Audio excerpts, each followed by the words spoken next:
first work session of the Page County School Board. Yes. Mr. Page? Yes. Mr. Duper? Yes. Ms. Sullivan? Yes. Yes. Please pause for a minute of silence as we prepare for the meeting tonight.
Please stand for the Pledge of Allegiance.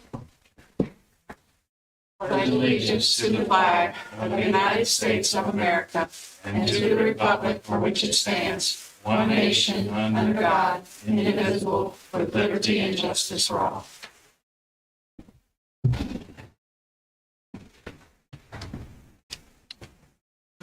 Dr. Fox, strategic plan. Yes, so thank you.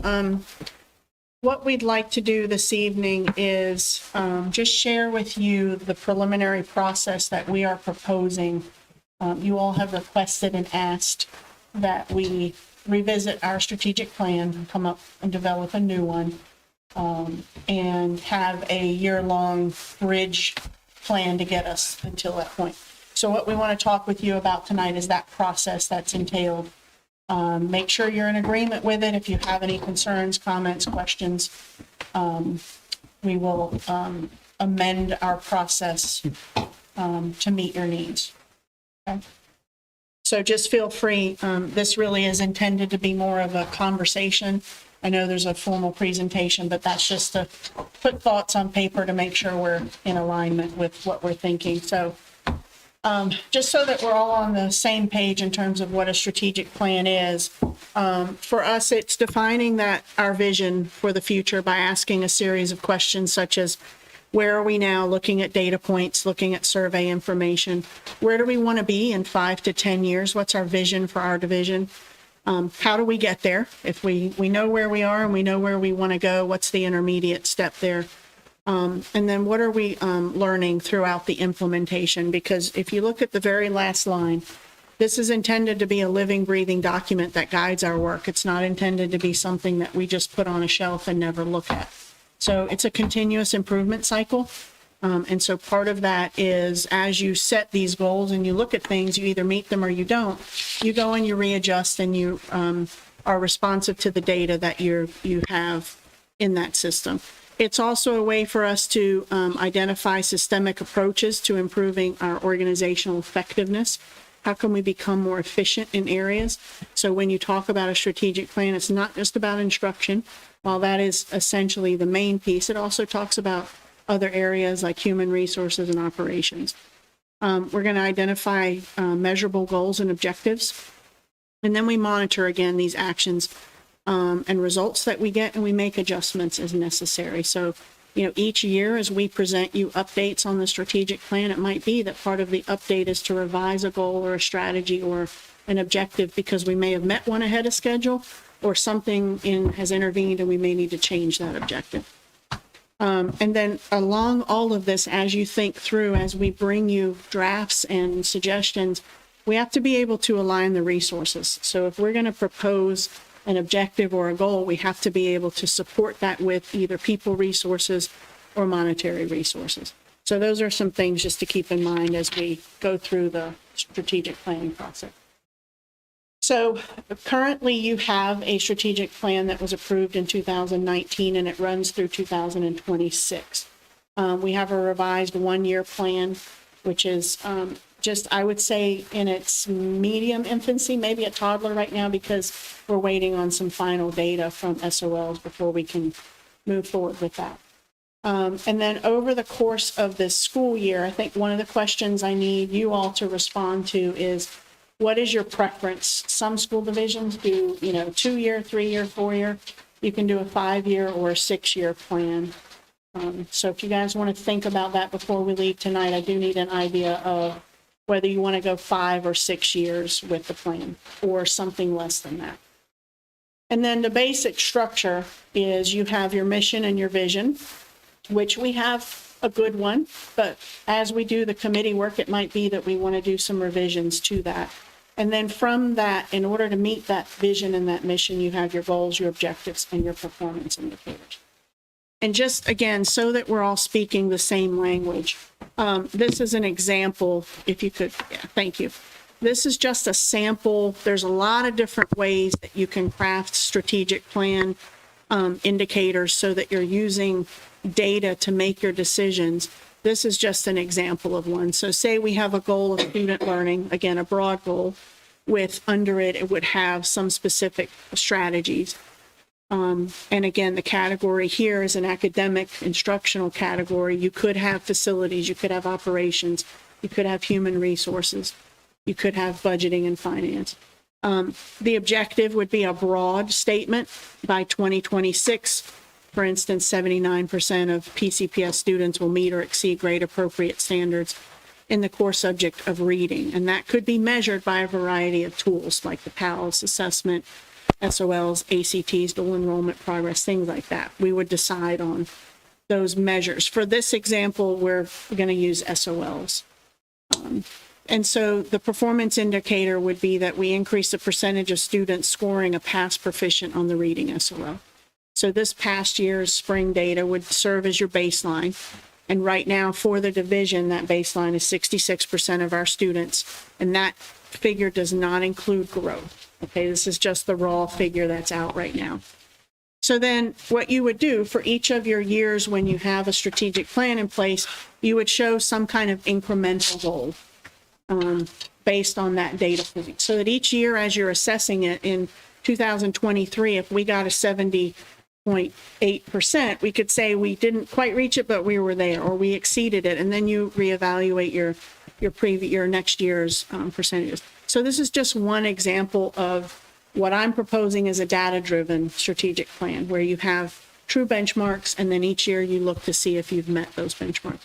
It's a little more intensive to develop because you want to be careful and fair with your values and what you set as your expectations from one year to the next. And they may look different for English and for math, or for human resources. If we want to have a retention rate of X percentage and an exit rate of X percentage, they might look different each year as you develop a plan. So that's just an example of what a performance indicator might look like. And so what we would do then is we take this information, and each month at a board meeting, we would update a particular indicator for you and talk about the data related to it and whether or not we met that standard and goal. Does that make sense? Mm-hmm. Okay. Question. Yep. So I guess I'm trying to count. What year, how many years? Right. We did about 6 plans, I want to say that that's all missing. 2018 to 2024. So I think that's good. But, it's like anything else for anybody right now with the pandemic, clearly goals and things may have been that anybody's passed on this obviously is reading the math, like said, it's about reading. Yeah, and that's the other thing about the adjustment for this county. We've had nothing but turnover. Years ago. It's been about New superintendent, new chair every year. So what works best? What should we do? I mean, that's the question we have moving forward. That stability, because that's election next year. I mean, I think you've got to have some kind of long-term plan. I think you can't just go 1 or 2 years out, because then you hem yourself in.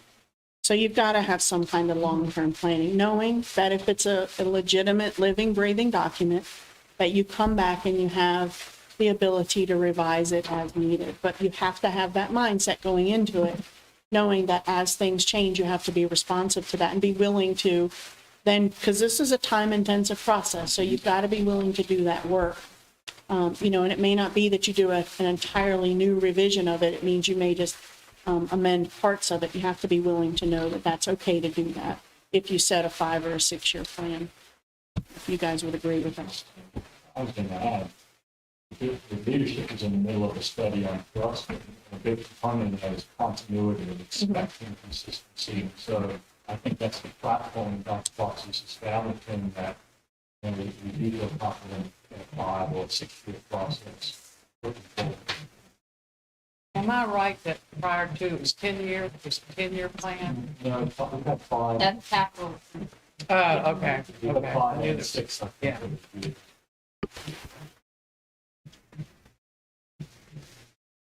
That's good.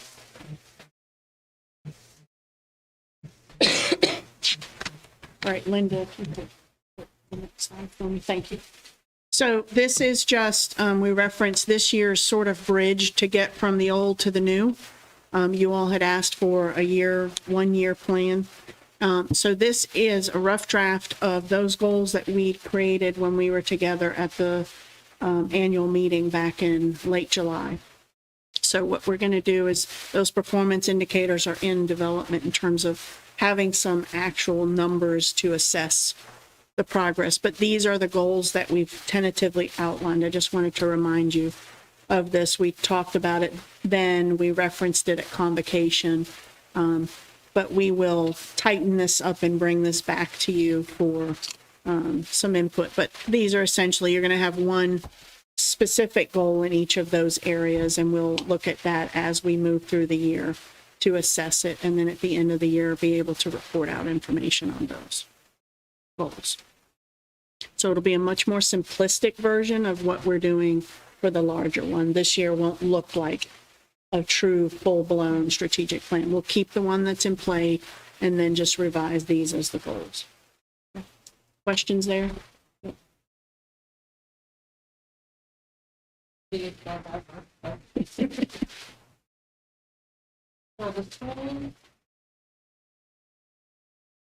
based on their goals, are they structured school goals similar to this? That They we have will. Support from everybody? Yeah, it should align. Both should align. So once we set the final framework for that first one, which is probably the most critical one for the schools, then their school improvement plans will align to that. So just in terms of what this process now for the new 5 or 6 year or whatever number of years you choose, this is sort of the basic pathway that we'll follow. And again, this process, the way we've outlined it, will take the remainder of this school year with you approving a new strategic plan in May. So the first step is obviously to evaluate sort of that where are we now question, what are our needs? So you get stakeholder input, you're reviewing existing data sources to determine your strengths, your weaknesses, your opportunities, and your threats. If you all are familiar with the SWOT analysis, that's the S, the W, the O, and the T. So that would be sort of the first step, is to assess where you are now and what your specific needs are. Then we would take that information and you move into, you define what is your mission, your vision, what are our goals and priorities, what are our core values as a division. And we did a little bit of that work last year. If you recall, we spent some time on our culture and climate. The PCPS way would be used to start this process. We wouldn't necessarily have to start from zero, but we would look at that as a starting point, take the data points and see what's missing or what needs to be changed, and then move forward with that. And then we would develop a draft plan. We would gather some feedback as we move through those different draft plans from all of our stakeholders, revise, and then ultimately bring it to you for approval. And then once we implement it, we align all those resources, and then we're going to monitor and revise as needed. And so part of that would be, again, providing you all with updates and doing revisions as we need to. Any questions there about that basic process? Something to evaluate, I mean, you might not even know when was the last time comprehensive needs assessment was even done. I don't know. I'm not sure. It might have been as far back as like 2015, somewhere in there. So that's a definite need.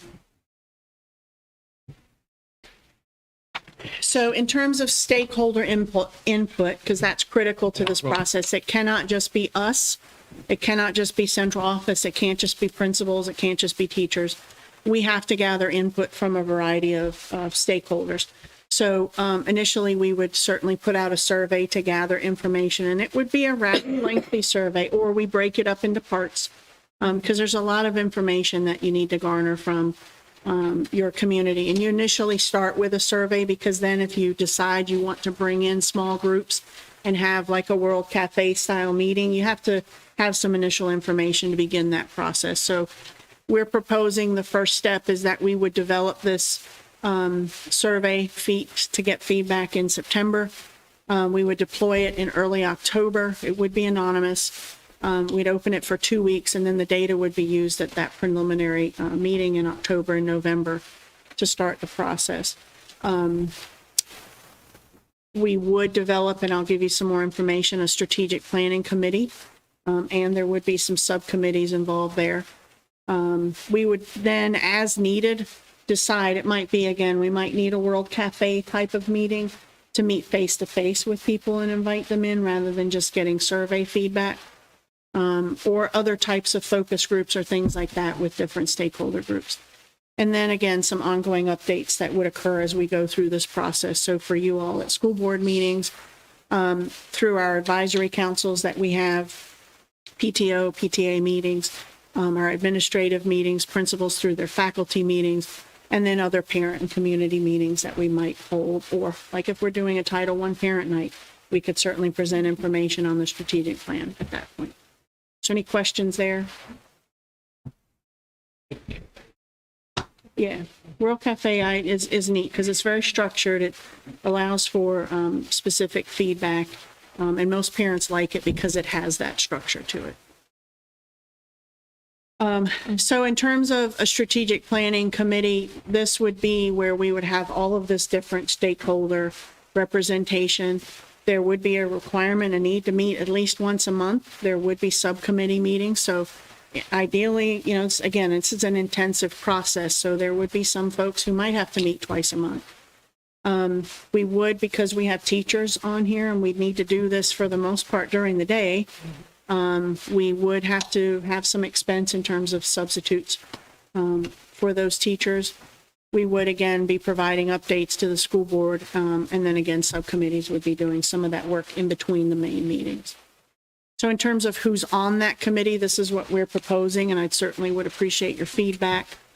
Linda, if you could go to the next slide for me, thank you. So in terms of the stakeholder groups, you have students, parents, teachers, staff, administrators. We would want some business and community representation. We would have certainly some division representation. And then I'm proposing also that we have school board representation. So students, we're looking at potentially 2 from each high school, grades 9 through 12, and 1 from each middle school. And we're thinking either 7th or 8th grade. They're going to be invested if this is a 5 or 6 year plan. They're going to be invested, but you also want them to have a sense and not be overwhelmed by this process. So we think a little bit older kids would be more appropriate for this process. Parent guardians, we're thinking 1 from each school so that each school has a voice, each area has a voice. Teachers, 1 from each school. Administrators, I think we need to have some discussions because you are talking about a tremendous amount of time. Whether we pull 1 from, say, the secondary level, 1 from the elementary level. Is it an AP? Because it's a great learning experience. I think we just need a little bit more internal conversation about what that looks like. And then we're proposing 1 staff representative from each of those departments so that all of those folks have a voice. Because again, this isn't just an instructional strategic plan, it's a comprehensive plan. So transportation, food service, maintenance, custodial services, and then secretary and bookkeeper.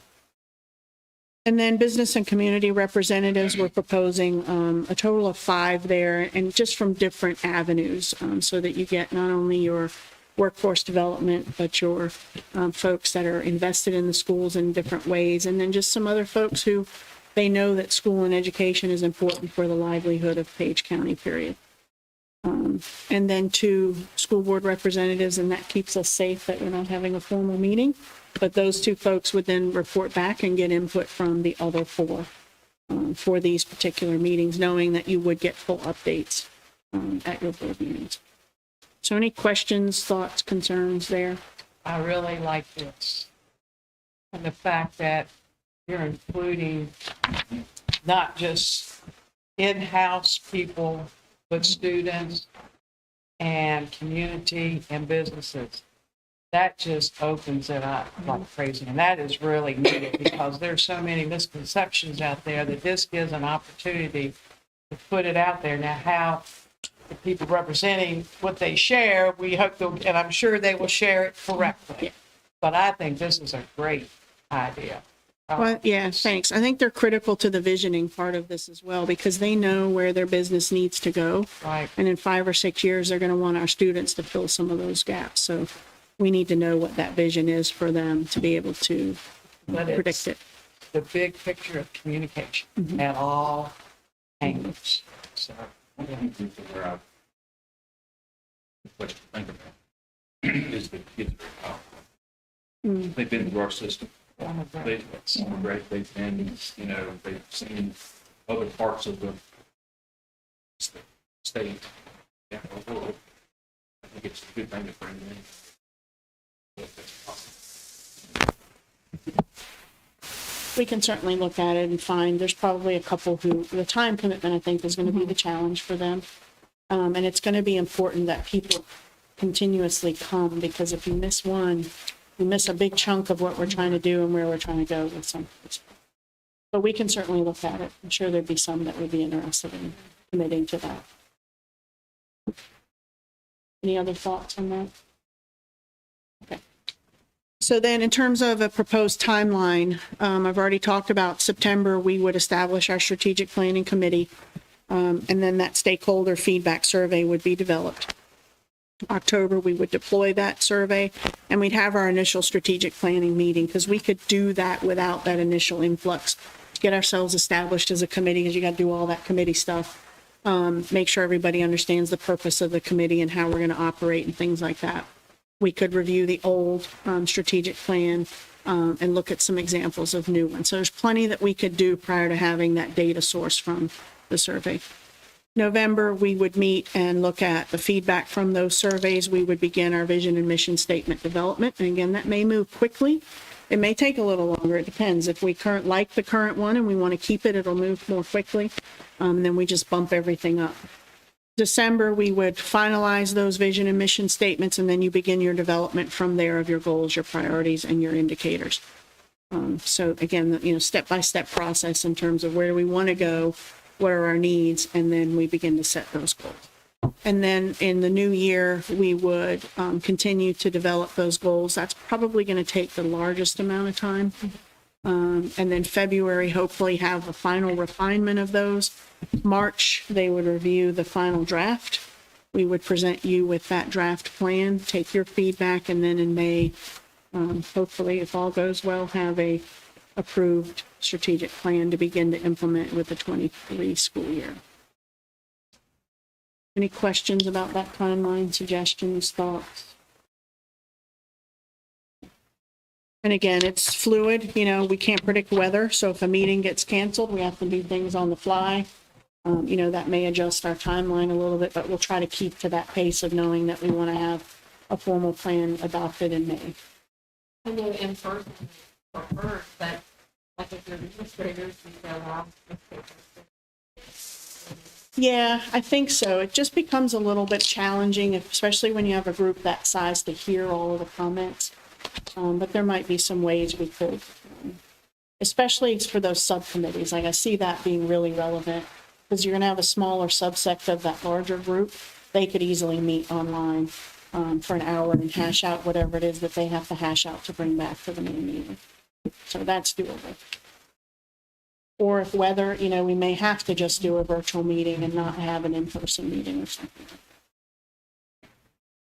might want to let them know that there could be the option for virtual meetings before they sign up. Yeah. So they know they have an activity. Yeah, because it could be a real option.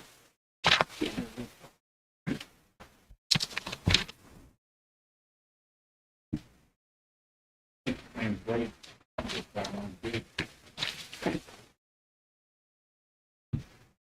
All right, well, if you have anything else, let me know. We will start pushing out to establish that committee. We'll get principals to recommend and directors and coordinators, supervisors to recommend staff. And we'll work on reaching out to our business partners. All right, so we will update you probably, we'll see how September goes. If we don't give you an update at the October work session, we'll definitely do it at the October board meeting, and then we'll have an update November, December, since we only have one meeting. That will be during the regular meeting for those. Okay. So that's all I have for that. Thank you. Yep, you're welcome. School construction funds and capital improvement plan? All right, so this one is a little bit more nebulous for you. A little bit harder to nail down, but what I need from you all tonight is we're gonna have to talk through it. It'll be a little bit messy to get to it, but I think once we get through that initial part, you'll have an understanding of how this is laid out. And then I need to know what your priorities are, and what you think needs to be either bumped up or moved down, or some decisions that we need to make about moving forward. So just as a reminder, the initial sheet about the school construction funding, because it's new, this is the first time probably in 10, 12 years that this money's been allocated to school divisions. It was finalized in the governor's budget that was passed in June. Right now, we've been allocated $1.8 million, and that's for this fiscal year. We don't know right now, there's no indication that there'll be an additional funding source in FY24. So we're going to move forward on the premise that we don't have any money next year, that 1.8 is what we've got to work with. Any unspent money that we have from this year can be carried over, however, for the next 2 years. So we essentially have 3 fiscal years to spend that 1.8. So while we may feel like we need to rush and make decisions, we actually don't. We can take our time and make good decisions, and then we'll have time to implement what we decide. We've given you a list there of some of the allowable expenses that can be done. So pretty much anything that's in the realm of school construction. We can't pay for staff with it because it has to be non-renewable. We can't do subscriptions. Did you give us a list? I apologize. Sorry. Sorry. That would make a whole lot more sense, wouldn't it? Like, I wasn't prepared. Sorry. Somebody smack me next, or not smack me. Hit me next time. Remind me, thank you. Sorry about I that. thought I didn't read either. No, sorry. What's that? Moving on, and y'all are like, what is she talking about? I was like, list? Is it gonna pop up? And yeah. So anyway, now that you can see it on the front page, that gives you an idea of some of the expenses that we can incur with this school funding. Again, non-reoccurring in nature. So again, we can't use it for salaries and subscriptions and things like that. It has to be sort of a one-time expenditure. So the other piece of this conversation tonight is the capital improvement funding from our local Page County, which is approved by the Board of Supervisors, because we can't have one conversation without the other. So currently, right now, there's no funding that's been allocated, but that they have indicated to us that there's a potential for funding. They just want to know more specifics about what we're looking for. So there are a few items from the FY22 that have been carried over, but the majority of the items on the FY22 CIP were completed through either the local funding that they gave us, the $1 million, or through other grant funding, so the ESSER 3 or the HVAC grants that we got. So in that regard, there's relatively few things left from last year that didn't get moved over.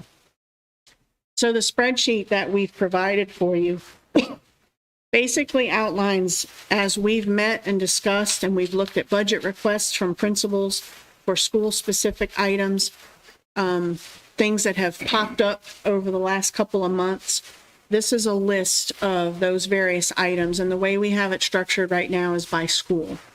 And so you'll see a list of items, and what we've chosen, if you look at Luray Elementary School, the way you see them listed from replace the fire panel down to the gym floor, those are in what we consider rank order of priority. Like, obviously, replacing a fire panel is a safety concern. It needs to be a high priority. So you'll see the estimated costs there. Some of these things we've been able to get quotes on. Others, it's dependent on the school. For example, we replaced a fire panel at Stanley this past school year. It cost us about $13,000. Initial estimate was $250,000. Ended up not being a full gut of that entire system. We've put on here 20 because that's an average of between 15 and 25. It just depends on the school and the level of work. So it could be that we hit that range. It could be that one school just has a greater need and it end up costing us more. So what we've given you is a range. And then what you'll see on the back is the green line represents the total for each school for that initial first column. And then at the very bottom of the page on the back in the orange, you'll see the net total of all of those things. If all of these things were done tomorrow and we had unlimited funds, right now we're sitting at about $4.2 million as an estimate of what they would cost. So then column C and D, what we've done is taken those and provided a preliminary funding source for those items. So for instance, again, if you go back to Luray Elementary School and you look at replacing the fire panel, right now we're recommending that that go under our local CIP, and something like the restroom renovation, which is a bigger, more school construction type of project, would go under school construction funds. Other there, you see the playground accessibility and equipment. We have some additional ESSER 2 funds that we could use to cover that. So you'll see that other column might be grants or donations, the Tech Center Foundation, things like that. So I'm just going to give you a minute to absorb it because it's a lot of information, and know that there's some flexibility here. We can move something to school construction, or we can move something over to capital improvements and take that information to the Board of Supervisors to request funding for it. And I certainly, Patty, Paul, and Gabby, if you guys want to chime in with anything, please do so. How many of these items were on the original? Relatively few. Like I would say to you, if you look at Springfield Elementary School, the roof repair, that was on the original plan. The Shenandoah, the replacing of the hot water pumps, that was on the original plan. Do they get preference? They could, yeah. I think in terms of where we put them right now, it's more in terms of either safety or need. Like, for instance, there is a need to have some accessibility of the playground at Luray Elementary. Additionally, you'll see at Luray Elementary, the restroom renovation is a little higher on the list than some others, because right now there's a problem in a bathroom with some of the urinals, and we have to make a real-time decision there of whether we just replace the urinals or we go ahead and gut that restroom and do a full renovation of it. Because right now those urinals are not functional. So you'll see that that's a little bit higher on the scale. But I would say those things that are previous are still pretty high on the list. On board supervisor. Mm-hmm. I want to know that in your plan to show where those. Yeah, that's fine. We have that on a different, right now, what we just wanted to give you tonight is a broad overview of everything that's sort of on the table right now. Give or take anything emergency that might come up in the next week or in your purchase order requests of 10,000 or more tonight. I mean, I think when you think about restrooms, the only thing I support is just that's Yeah, it's not a cheap one though. I would say we've estimated 150,000, but that's under, that'll be well under. So that's where we're going to have to decide is once you all say to me like restrooms are a priority, then we look at each school, how many do they have, we've got a guy who's going to give us an estimated range of a cost. You know, picking middle of the road, we're not going for the Cadillac version, but we're also not going to go for the bottom cheapest version because this may be the last time we get this kind of money. We want those things to last for us. So we would be able to then come back and say this is a bigger estimate, and then we have to decide what schools get them, because you won't be able to do them all. Do we start with a couple in each school so everybody gets a new one, or do we start with one school and just do them all and move on to the next school? Those are the kinds of decisions you're going to have to make. And the estimate that you're going to get from everybody, all of Yeah, it. yeah. Yeah. And then the next step for Paul and Mike Bell will be to go look and see, what's best in terms of, is there a rider that we can jump on? Which would be our hope, because then we don't have to do that whole RFP process and things like that. I know it's only $10,000, but your HVAC system and the finance cost. And it's really especially through HVAC, is that like that CDSL, whatever grant? That one is allocated for the middle school gyms, and we don't really have a lot of room there. We do have, some extra room in the ESSER 3, the original HVAC, the $4 million. So we could just put it on Have there. you checked on that? It's required to be in place for instruction. We tried first and We can check. 10,000 is also manageable in local funds, but but it's on there because it is a need, and we're trying to show everything across the board right now of where those expenses lie.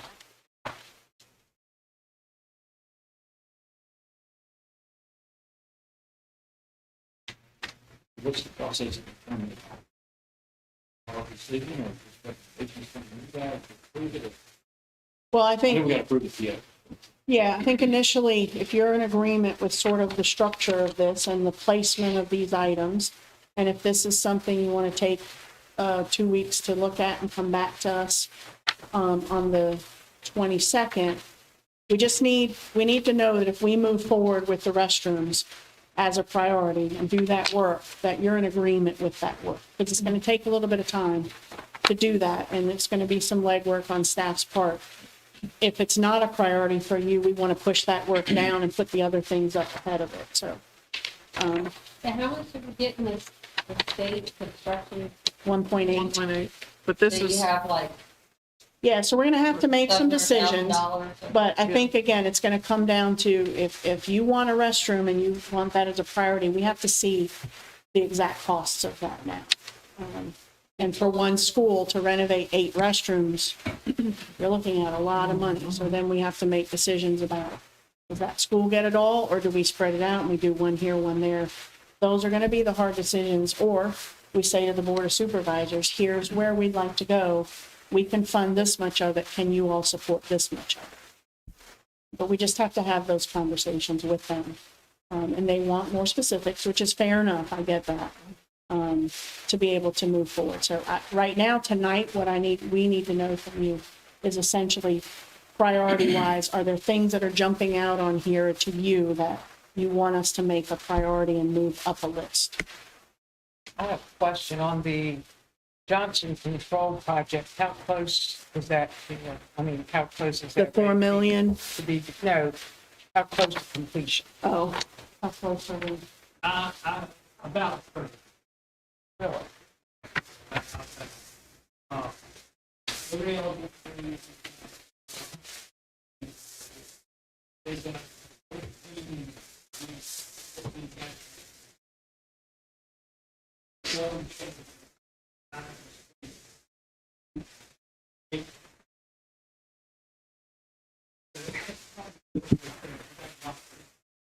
It's bigger stuff. We got a lot.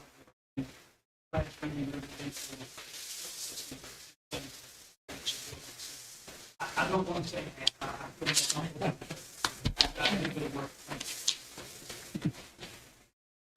All right, and the other one I just want to draw your attention to is at the very bottom of the second page under division wide.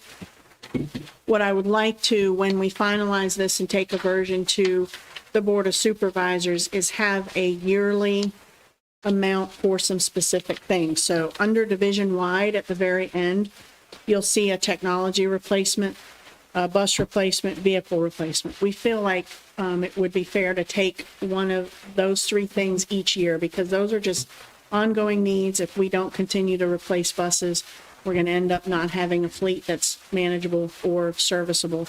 Same with our vehicles, and then same with technology. And we've got to be strategic with technology because we had such a glut of investment over time that stuff has to be replaced. We've got to start thinking about that now.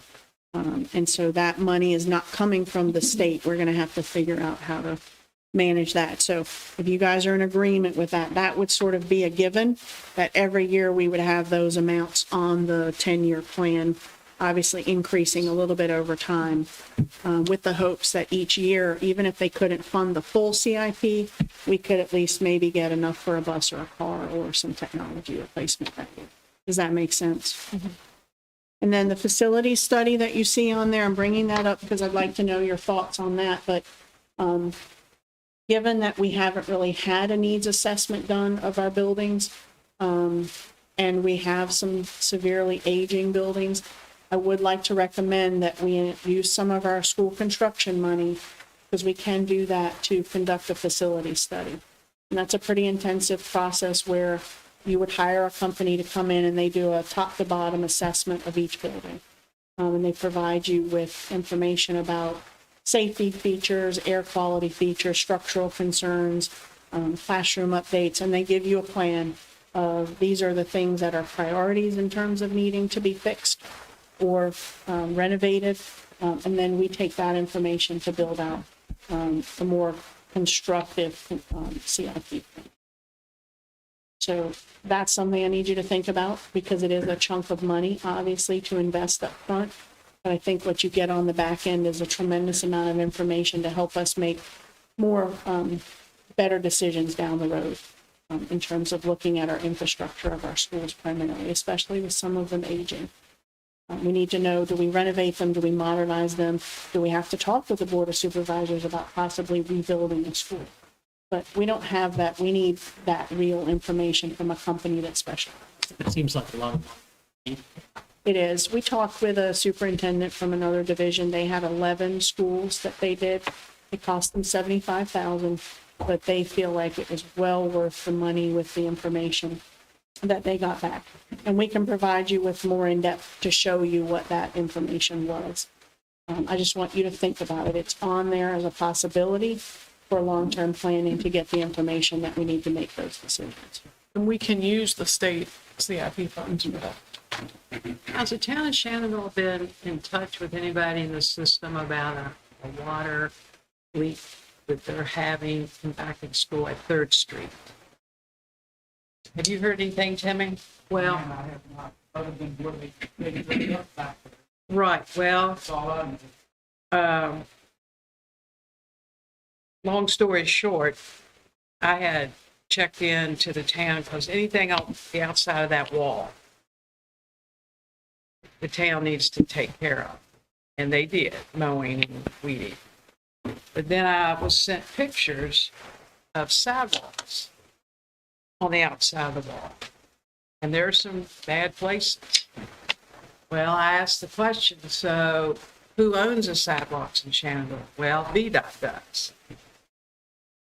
So that tells me, you know, a lot. But in the meantime, I was told that, yeah, we're having it's a mess with this one water thing that goes into the school, and they're planning on fixing it over the Christmas holidays because they're going to have to cut the water off. So I guess I'm a little surprised that they haven't been in contact, because they need to know when school's going to be closed, and they need to be able to guarantee that when school opens back up from the holidays, it's going to be fixed. Or if we were planning to do HVAC work in those buildings, you know, at Shenandoah Elementary Right. over the Right. break, we need to know Right. that, because they'll need access to water. Juanita, I can't think of her last name, but she's the town manager. Yeah. We'll And- reach out and make Yeah, contact. do, because, but I have found out that in fact, she said to me with the sidewalks, well, maybe the school system would like to reach out to VDOT and see, because it's a safety issue. And there's some big ruts there if a kid or anybody, it's on the outside, but they can take care of it. But yeah, I didn't think you all had heard about it, and I just kind of got told, so.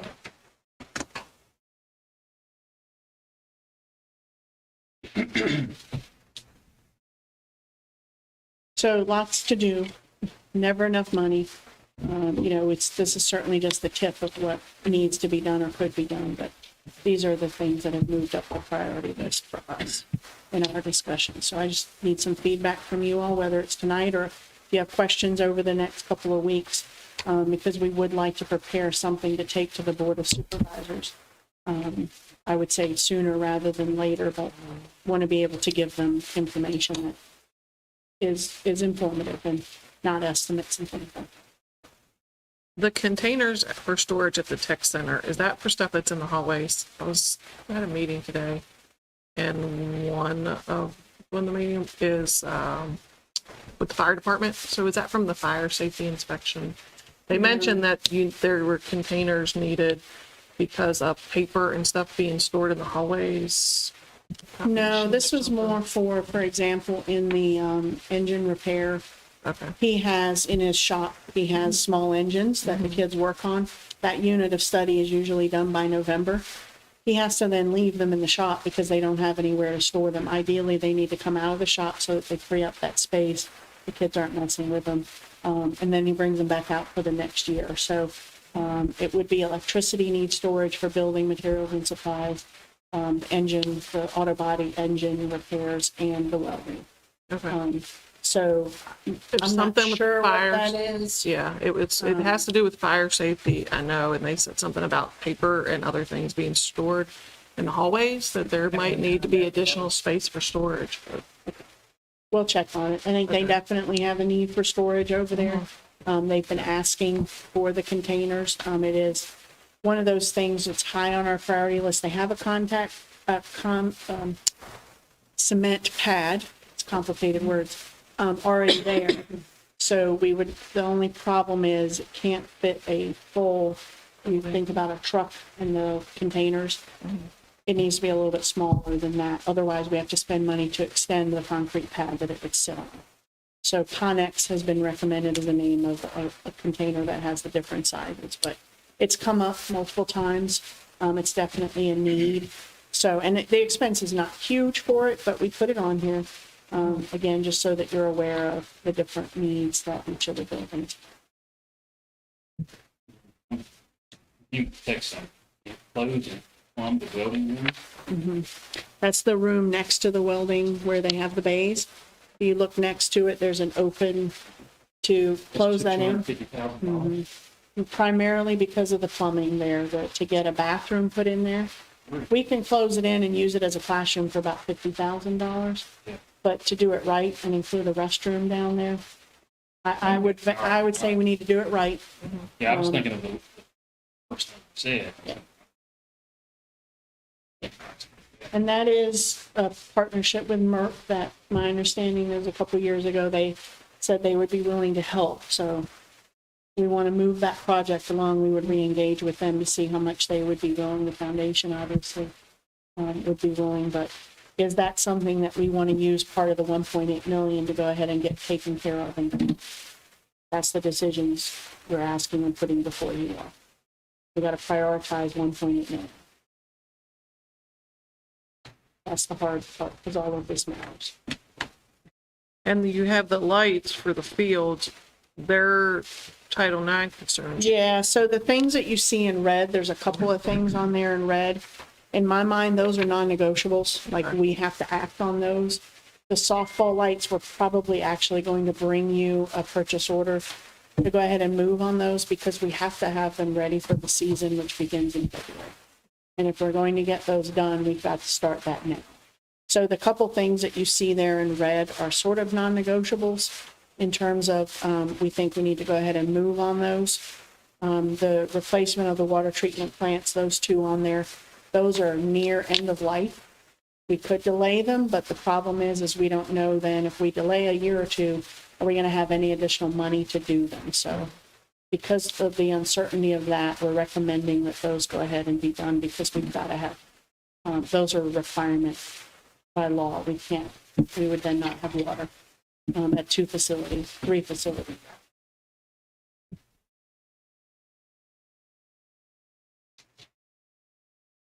Each question for Bill. That needs to that can.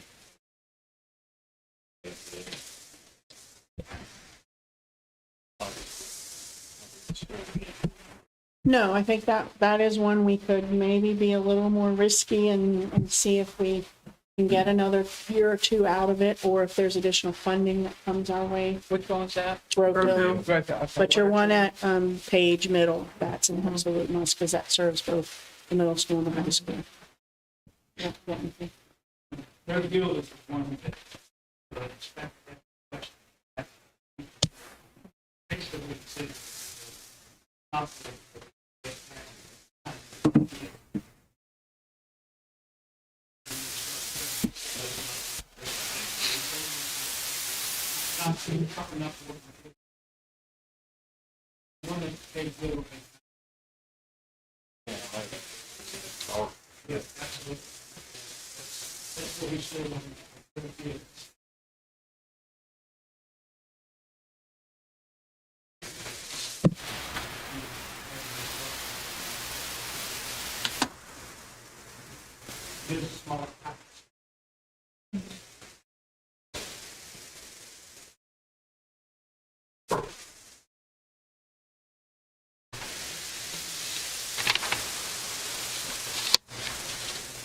Seems like there's a lot of unknowns.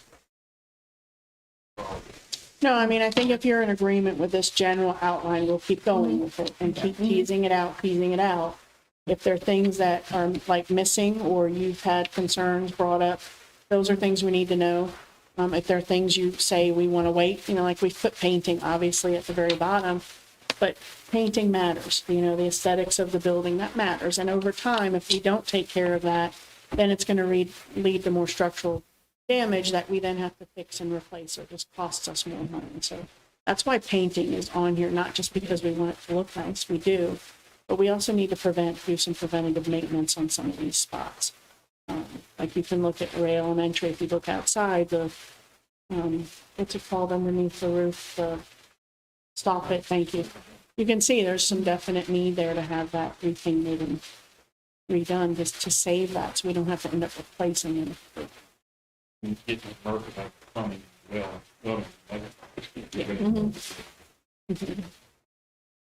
And then,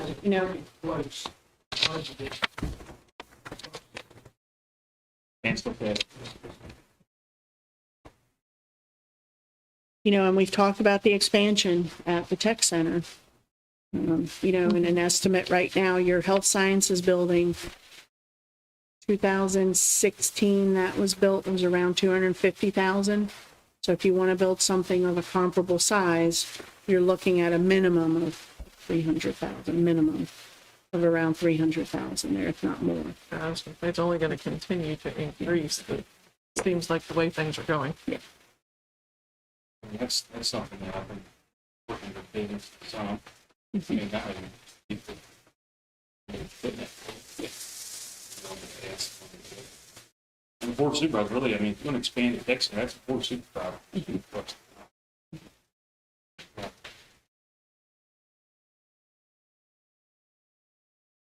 And I would like to see an estimate for all of that. Yeah, we can provide for you, for example, how many are in each school, and we're looking right now at the elementary and both middle. Again, we could do some cosmetic things and touch-ups in the high schools, and the tech centers are fine. So we're primarily looking at elementary and middle. And they need some help. Mm-hmm.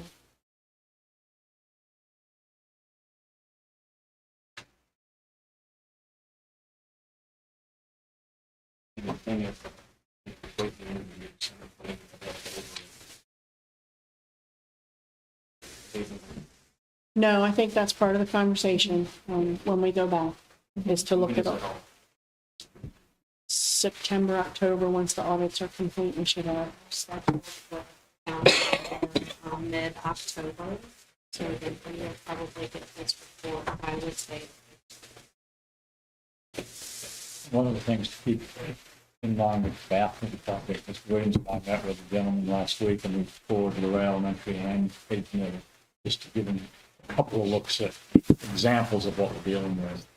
And what we talked about is such a complete renovation. It's a tear out. And so then you're talking about time constraints with school going on, classrooms next door, and so we were real clear with that individual, at least, that if he comes back to us with some proposals and some idea, that's underway. We did that last Friday when it was Williams. So he's gonna give you the estimate. What he's going to give us is, yeah, he goes back to his designers with, he looked at a couple of estimates, square footage, looked at design, looked at current plumbing, talked about, well, maybe you'll move things around to open up this room. So he's going to come back with this is what you could do, but then you're still dealing with subcontracting. You're still dealing with having to get estimates from, above and beyond him. Well, I understand on that. What group did you get for? Timmy, who was that? That's, it's one of the main, He's out of Richmond.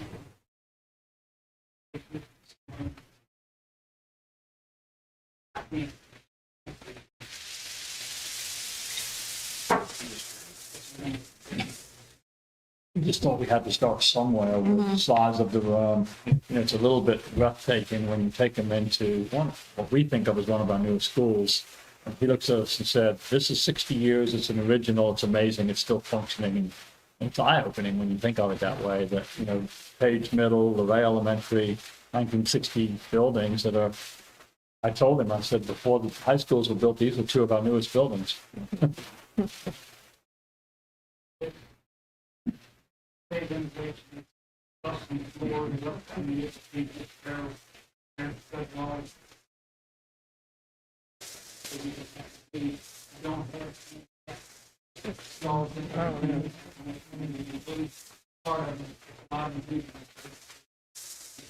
The middle schools are rough.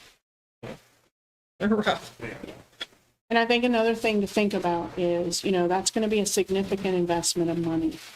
And a facility study can help us make sure that that's the right use of the money at the time for that particular building. Or is there a greater, like for instance, does there come back with a structural concern that we have to repair, and then your bathrooms potentially get pushed off, so that we're not then now looking for another $500,000 6 months later. I think we just have to be judicious, and we have to, I think, get some information on what the best decisions are. And it's smart. I mean, the facility study is expensive, but it seems like with the age of our buildings, it's a smart move because we have to start to plan for some of this. I do. I really think we've got to look at a 5-year plan, a 10-year plan, a 15-year plan, because there's going to be some significant investments in capital that are going to be needed. And if we're going to go to the Board of Supervisors, we just need to have our facts in place. We need to give some really concrete information to them, and then just engage in conversations with them about 1 year, 2 years, 5 years, 10 years, because these buildings are not getting any younger. And at some point, you get to the break-even point where you've got to make some real decisions, but we don't know what that is. So it's a painful bite to take, to have to pay to get that information, but it's not something, and this is no disrespect to any of our staff, but it's not something we're equipped to do. We're not structured to do that kind of study. And it's a complete top-to-bottom conversation and data. I was going to say, Dr. Fox allowed me to sit in on a meeting last week on this topic. The example, we met with the superintendent who's been through this. And the example he shared with us, the division walked out by building with basically a parks count. This is what this study revealed. This is what you need. These are the parts. I think he even mentioned item numbers. I mean, that level of detail. But then when you plug in the CIP back together, you really have specifics on jobs and equipment and need. Pretty impressive. Yeah, and grants for that? there could be potentially. Any grants? Potentially. The other thing that he shared with us is they took that information and plugged it into, they have a program called School Dude that they use for their work order system. Well, they put all that information from the facility study into that and use it as part of their inventory and replacement. So if a part's needed and it's replaced, they go in there and they say, we replaced this part on this date. So you have an ongoing process of when things, we aren't sifting through pieces of paper to figure out when something was replaced or monitored or checked. And each year, those things that need to be done yearly, you just boom, print out a list and there's updated list. So there's a lot that could come from that information. But I think initially right now, because our dilemma is, do we push forward and replace without knowing the full story of what we're dealing with in each group? So are you going to go ahead and go with the pressure team? Yeah, we're gonna probably, because we, no, I think it's just there for your information, like for the playgrounds, Paul, Dr. Johnson already has a quote. We just now have to decide which of those pieces we want and we can afford. There is some leftover ESSER2 money that was allocated to the playgrounds because that came in under budget. We can automatically go ahead and do that work. So that's just in the stages of figuring out the final pieces and access. Like we will have to do locally though, like a sidewalk that we'll cover with local funds to be able to get to the playgrounds. That's probably the biggest expense. And I would actually, Yeah. so the quote came in after Dr. Fox printed this, and that number's Yeah. very low, Yeah, I figured it would be. unfortunately. I just got an update on the park payment. Inflation's not helping. Well, and that's the problem too, is, they can work to get us quotes and we know in 6 months it could be a third of the cost more for something. So we'll over budget everything, hope it comes under, but, that's just the reality of where we are. No. No, and that's part of what I think we have to consider too, is the longer we wait, the more expensive things become. But we want to balance that with making smart decisions with this money because we may not get this kind of money again.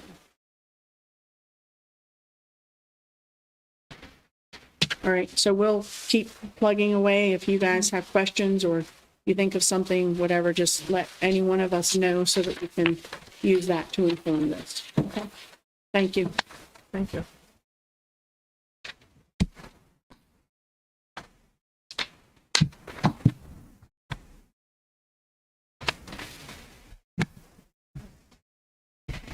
I'd like to make a motion that we go into closed session for personnel, section 2.2-3711A1, pertaining to the discussion, consideration, or interviews of prospective candidates for school board employment, assignment, appointment, probation, promotion, performance, demotion, salary, discipline, or resignation of specific public officers, appointees, or employees of the school board. Second.